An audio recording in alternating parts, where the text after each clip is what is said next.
तो आज हम पढ़ने वाले हैं पीटरसन ओलिफिनेशन रिएक्शन।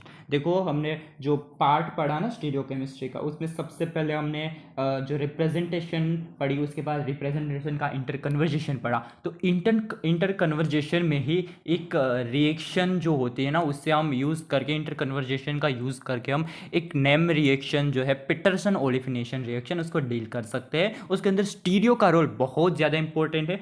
पहली बात तो पीटरसन एक साइंटिस्ट थे, उन्होंने ये रिएक्शंस बताई थी। और ओलिफिनेशन का मतलब होता है ओलिफिन। ओलिफिन मतलब एल्किन का फॉर्मेशन हमने करना है। एल्किन का फॉर्मेशन हम किस तरह से करेंगे वो यहाँ पे हमें समझना होगा। सबसे पहले क्या होता है, इसका एग्जांपल देखते हैं। मतलब कौन सा हमारा सबस्ट्रेट होता है, उसके किसके साथ रिएक्शन होके क्या बनता है।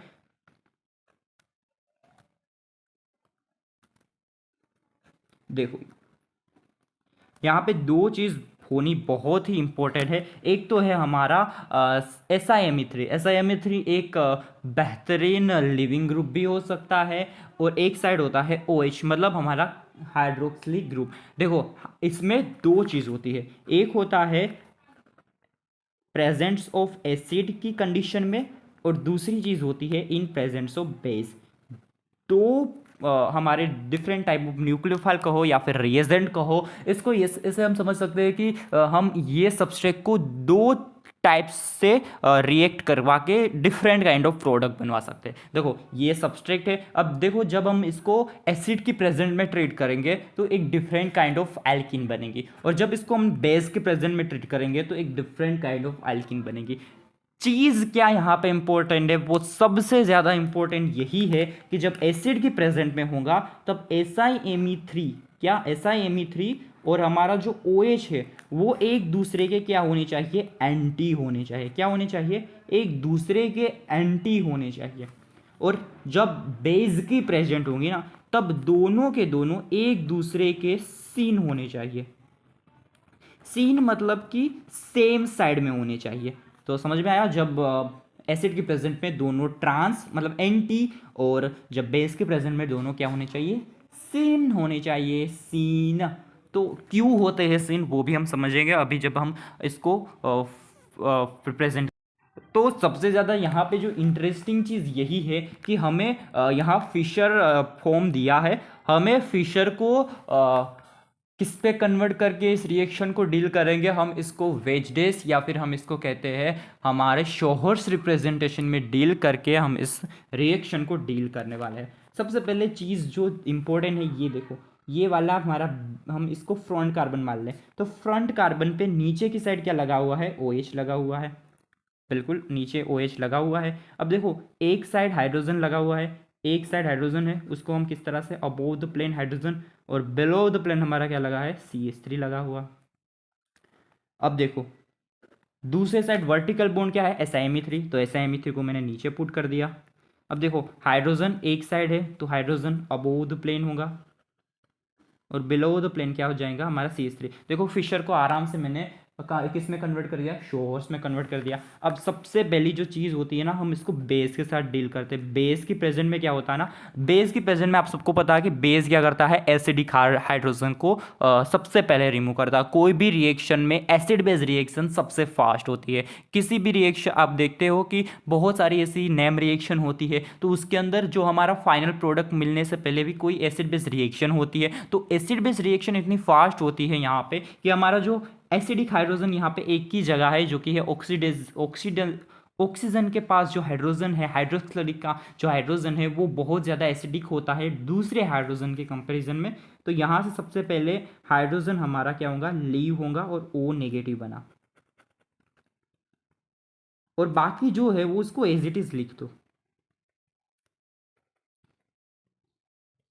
CH3। अब देखो, हमने कहा था कि जब बेस होंगी ना, बेस की प्रेजेंट में हमारा जो OH है और SiMe3 दोनों एक दूसरे के क्या होने चाहिए, सीन होने चाहिए। दोनों एक दूसरे के सीन है ही, और बेस ने हाइड्रोजन को निकाल भी दिया तो कुछ नहीं होगा।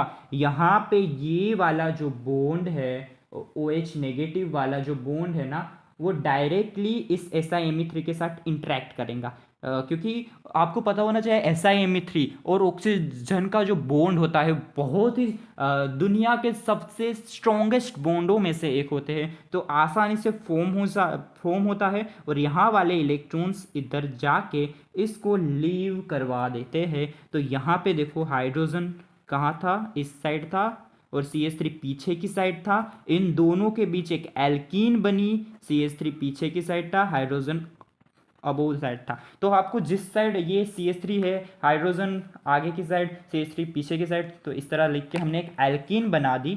तो ये जो एल्कीन बनी वो जेड एल्कीन थी। अब जेड एल्कीन और दो टाइप की एल्कीन होती है, एक होती है जेड और एक होती है ई एल्कीन। अब देखो यहाँ पे जेड एल्कीन को हम किस तरह से आइडेंटिफाई करते हैं। देखो सबसे ज़्यादा जिसका एटॉमिक नंबर ज़्यादा होता है ना उसको प्रायोरिटी 1 देते हैं। देखो यहाँ पे है कार्बन और यहाँ है हाइड्रोजन, तो इस फेज में कार्बन की प्रायोरिटी 1 होगी, हाइड्रोजन की प्रायोरिटी 2 होंगी। यहाँ पे कार्बन है तो इस कार्बन की प्रायोरिटी 1 होगी, इस हाइड्रोजन की प्रायोरिटी 2 होगी। देखो 1 1 2 2 एक दूसरे के किस साइड है, सेम फेज में है, सेम साइज सेम साइड में है, तो इस वजह से हम इसको जेड एल्किन कहेंगे। अगर ये एक दूसरे के एंटी होते, ट्रांस होते, 1 1 इस साइड होता और 2 2 ऐसे होते, तो इसको हम ई एल्किन से रिप्रेजेंट करते हैं। अब देखो क्या हुआ, बेस की प्रेजेंट में हमें जेड एल्किन मिली। अब देखो इसी सेम रिएक्शन अगर हम एसिड की प्रेजेंट में करते हैं तो कौन सी एल्किन मिलती है, वो बहुत ही ज्यादा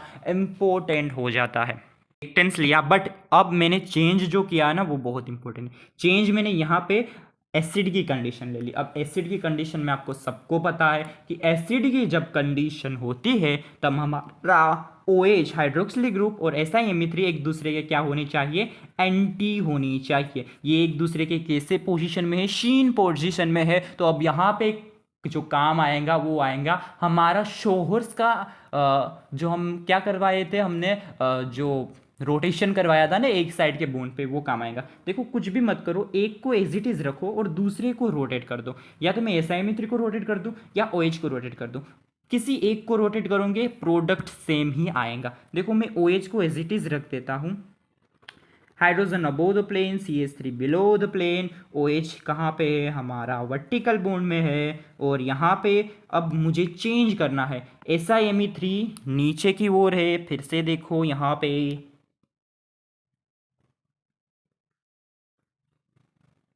फिर से ये चीज़ देखनी पड़ेगी आपको। देखो SiMe3 कहाँ है, नीचे की ओर है। ये SiMe3 मेरा नीचे की ओर है, पिंक पिंक कलर का है। मैं डॉट ही करवा देता हूँ जिससे आप आसानी से समझ सको। ये पिंक कलर का है, इसको मैं मान लूँ ग्रीन कलर का है, और ये वाला आपका येलो कलर का हाइड्रोजन है।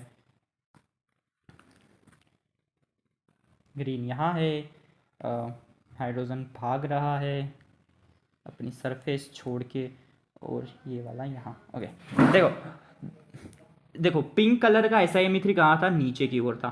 CH3 कहाँ है, पीछे की ओर है। और हाइड्रोजन कहाँ है, आपकी ओर, अबोव द प्लेन है। देखो मुझे क्या करना है, इसको रोटेट करना है, 120 डिग्री रोटेट करना है। 120 डिग्री जब हम रोटेट करेंगे तो ये वाला बॉन्ड, देखो मैं समझाता हूँ, ये सा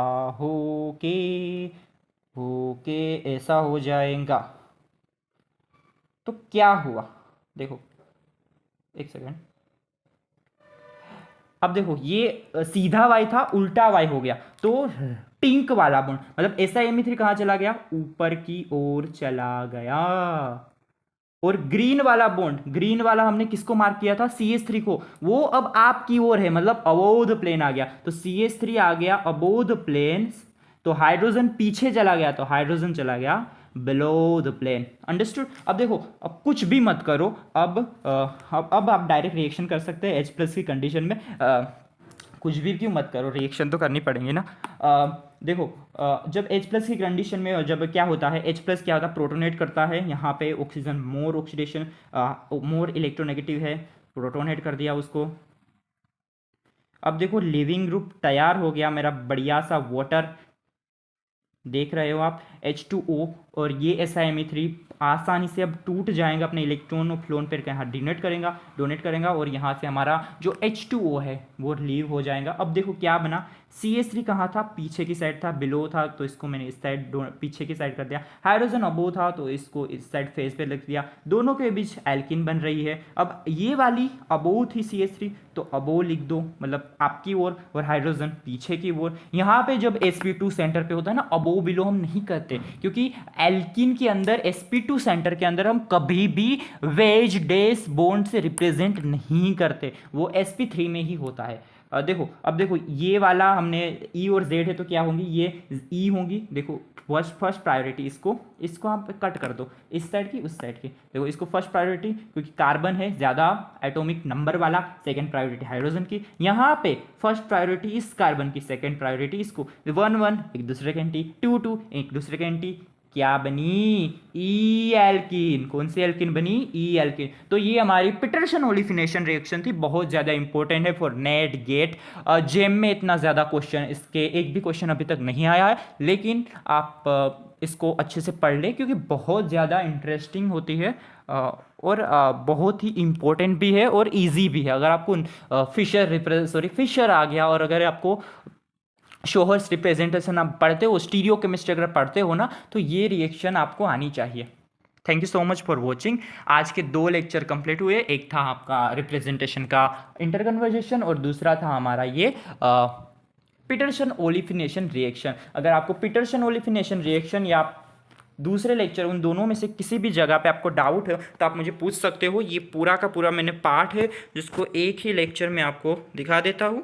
तो ये है हमारा जब हमने बेस की प्रेजेंट में रिएक्शन की, दोनों को सीन रखा, और जब एसिड की प्रेजेंस में किया तो दोनों को एंटी रखना था। अब इसके दूसरे जो क्वेश्चन होंगे ना, वो मैं कल आपको कराऊंगा कि पीटरसन ओलिफिनेशन के दूसरे